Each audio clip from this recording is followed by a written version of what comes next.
Halo teman-teman, selamat datang di podcast KSPM UAD, ruang ngobrol santai tapi penuh dengan insight. Nah, pada kesempatan kali ini kita akan membahas tentang investasi nih. Bagaimana kita menata keuangan dan membangun masa depan lewat investasi.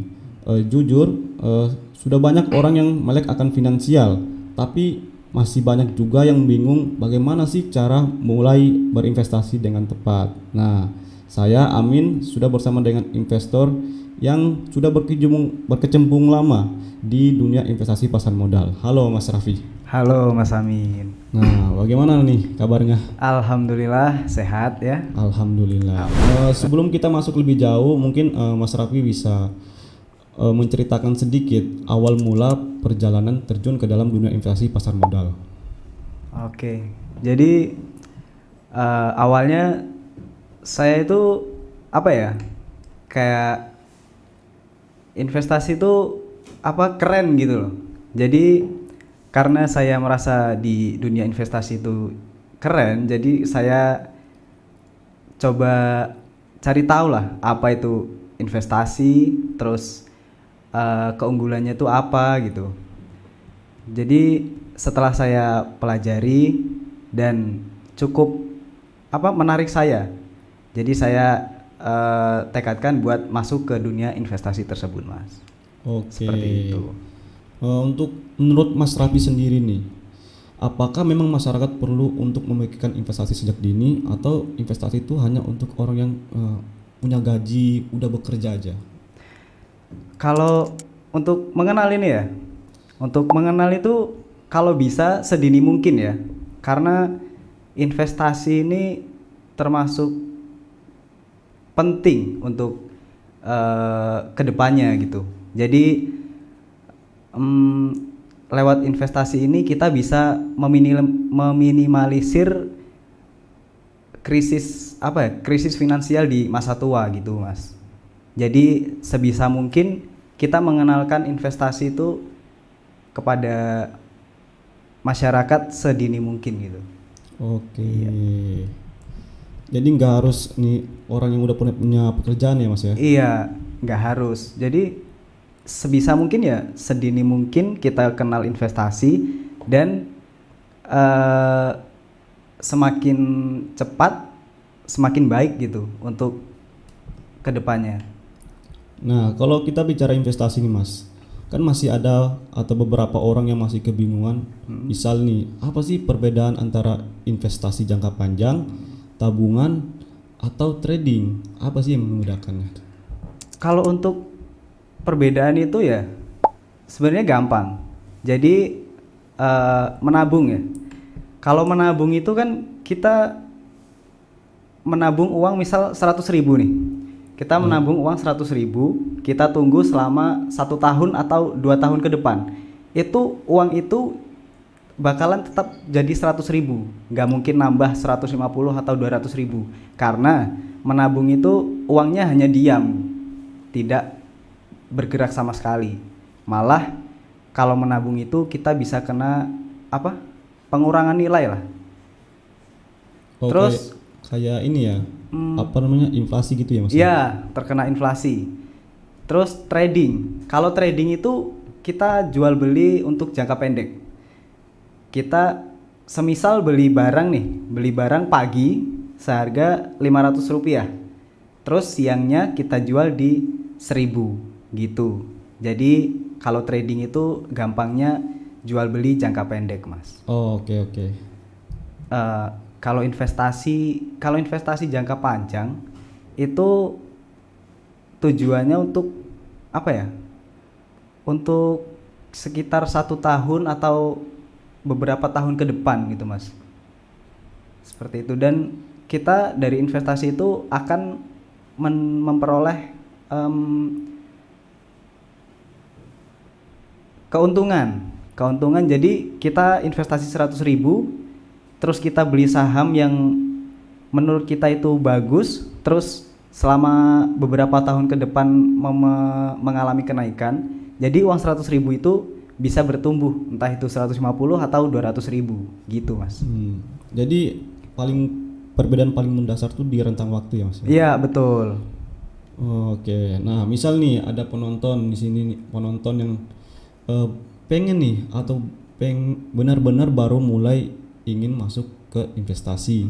Itu langkah awal apa yang harus dia lakukan atau langkah awal paling awal yang perlu dia lakukan?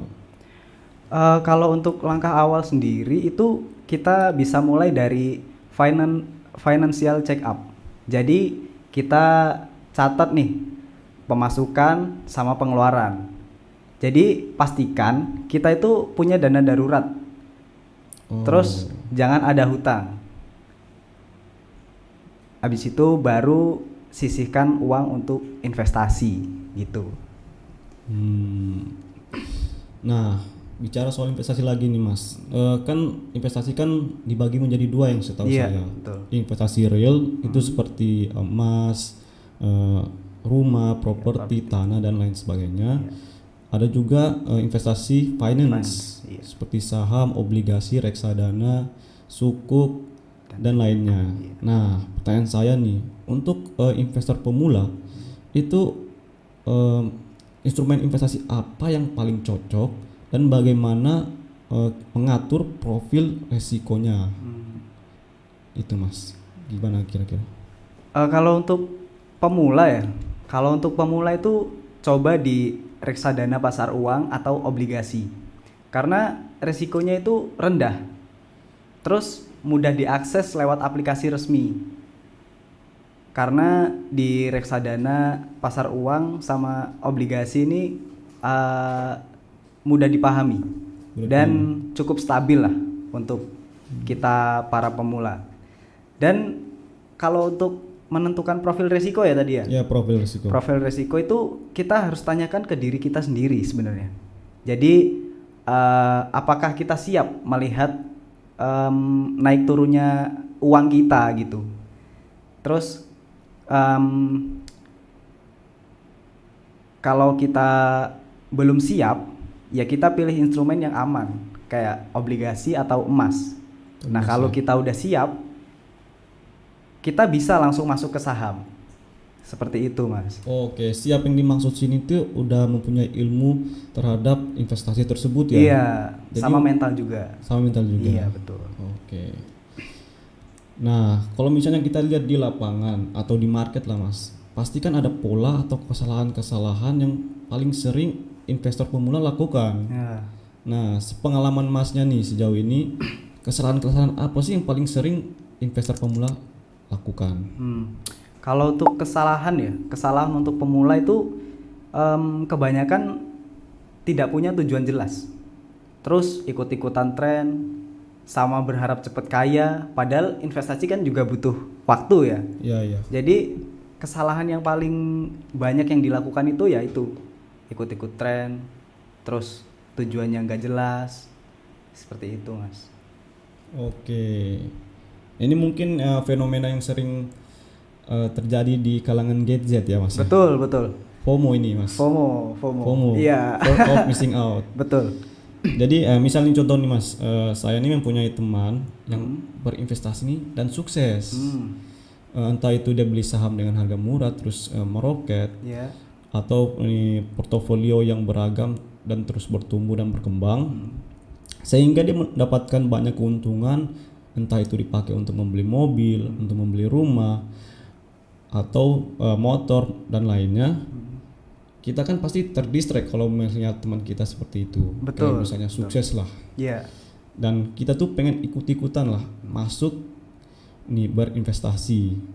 Tapi malah kita malah pas masuk malah shock, kaget dan kecewa karena nggak sesuai sama ekspektasi di awal. Nah, bagaimana sih kita untuk mengatasi situasi seperti itu?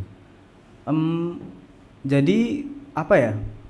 Kita itu harus ingat, setiap orang kan punya keuangan yang berbeda ya.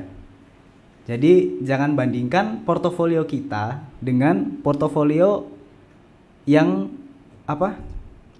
lebih tinggi dari kita gitu. Jadi kita tuh fokus pada tujuan pribadi kita aja. Jangan orang lain profit gede, kita pengen profit gede juga, padahal keuangan kita juga belum segede mereka gitu. Karena apa ya? Investasi itu sebenarnya bukan tren. Oh, bukan tren. Iya, kayak kita kalau tren itu kan bisa mungkin setahun udah hilang trennya gitu. Oh iya. Nggak tahan lama kalau tren kan. Tapi kalau investasi kan emang jelas kita untuk jangka panjang gitu. Jadi kita nggak bisa ikut-ikut masuk ini, kita beli ini, saham ini, tuh nggak bisa mas. Jadi kita harus banyak-banyak belajar lah untuk investasi sendiri gitu. Oke. Nah, ini masuk nih.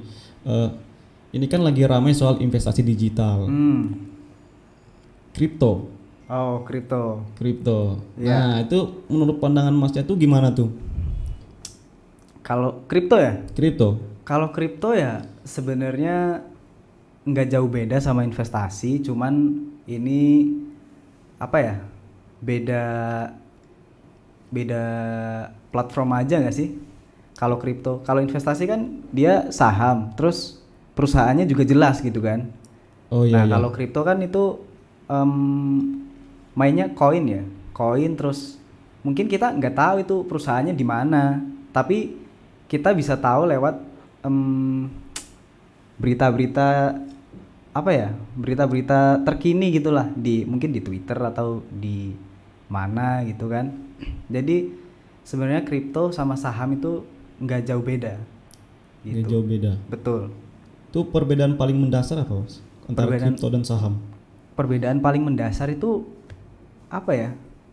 Ya itu tadi, kalau saham kita tahu perusahaannya di mana, terus orang yang ada di balik perusahaan ini tuh siapa gitu. Nah kalau kripto kita nggak tahu orang-orangnya di situ siapa gitu. Oh, emang nggak muncul di kayak nih daftar koinnya tuh penciptanya siapa? Kalau ini karena saya belum mendalami ya untuk bidang kripto sendiri, jadi saya belum terlalu paham. Oh. Yang saya tahu ya cuman itu aja, dasar-dasarnya aja gitu. Oke, tapi untuk kripto aman? Ada amannya, ada enggaknya juga. Oh, oke. Iya.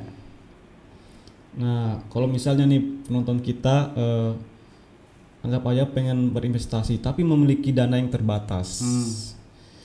Sebaiknya tuh prioritas investasi apa yang paling masuk akal untuk dipilih?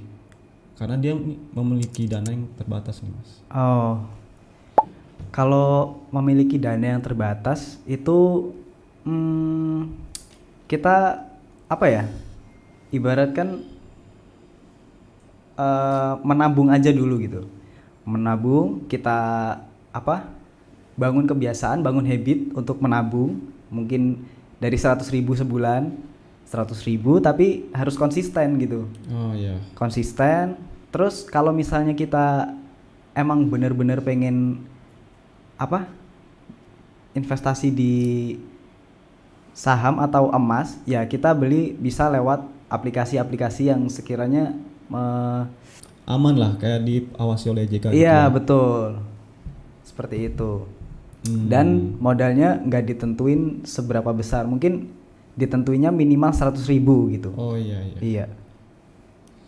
Nah, ini buat pemula nih Mas, bagaimana tuh cara belajar investasi untuk membuat para pemula ini nggak takut rugi saat nih melakukan investasi di awal itu. Oh, jadi cara belajar investasi yang paling aman itu kita baca buku dasar investasi, terus ikuti kelas-kelas gratis. Karena banyak tuh yang ngadain sekolah-sekolah pasar modal gitu secara gratis. Terus gabung komunitas, tapi harus komunitas yang terpercaya Mas, jangan yang komunitas abal-abal gitu. Ya terus mentor juga bagus, tapi harus jelas juga rekam jejaknya seperti itu. Jadi jangan asal-asalan lah Jadi udah dikenal lah. Iya, Biar betul. terjamin amannya nih. Iya, betul, Mas. Ah. Nih mungkin ini terakhir nih. Hmm. Apa sih satu hal yang paling penting yang harus diingat setiap investor sebelum menaruh uang di instrumen investasi tertentu gitu? Apa sih yang paling penting yang harus dia nih pegang gitu Oh, sebelum mulai investasi ya? sebelum menaruh uang menaruh uang ke dalam instrumen investasi. Oh, jadi apa? Yang terpenting itu kita pahami dulu produknya. Kita pahami dulu produknya. Jangan investasi di apa? Di saham atau broker yang kita itu nggak ngerti gitu prinsipnya gimana. Jadi investasi juga kan high risk high return ya. Ya. Jadi nggak bisa asal-asalan. Kalau bisa kenali dulu produknya, terus apa harus tahu juga risiko investasi itu apa. Kalau udah belajar, udah tahu ini investasi itu apa, baru boleh apa terjun ke dunia investasi gitu, Mas. Oh, oke. Sungguh obrolan yang tentunya menambah wawasan saya juga, menambah wawasan teman-teman. Terima kasih banyak Mas Raffi sudah meluangkan waktunya untuk datang untuk meng-share, membagi ilmunya kepada kita semua. Sama-sama. Terima kasih juga kepada teman-teman yang sudah mendengarkan sampai akhir. Jika sekiranya video ini menurut teman-teman bermanfaat, bisa di-share. Sampai jumpa di episode selanjutnya. Bye.